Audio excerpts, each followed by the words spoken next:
Никој со сигурност не може да утврди точната бројка на битолските ученици што во второто полугодие останаа без училишен превоз, а родителите мораа од сопствен џеб да го подмируваат овој трошок кој со закон им е загарантирано право.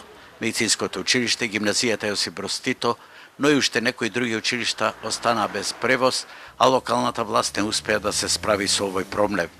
На денешната седница на Советот на општината, опозицијските советници предложија точка на дневен ред за рефундирање на овој трошок.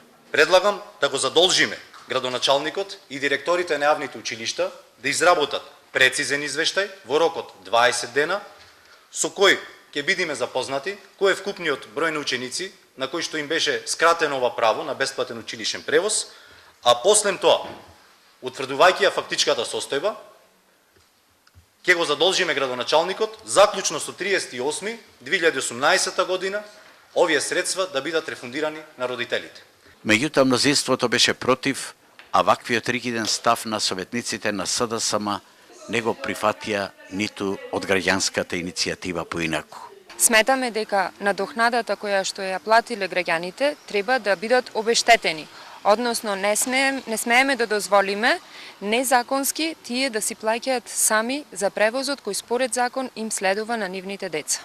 Оваа превозничка какофонија настана откако локалната власт сакаше да им наметне на превозниците раздвојување на линискиот од градскиот превоз со неисплатливи цени за нив и тие се откажаа од тендерот. Сегашниот тендер за новата учебна година ќе трае до крајот на месец август, па потоа ќе следат електронски аукции, па ќе следи рок на жалба од 8 дена, па жалби до второстепена владина комисија и така натаму, со големи шанси сите ученици со место на живење од 2 до 50 километри оддалеченост на училиштата, првото полугодие да го поминат со превоз од сопствен џеб. Доколку се изгласаше рефундирање, по истиот терк родителите ќе беа обештетувани се до излегувањето на општината од овој колапс за кој очигледно не е способна да го реши.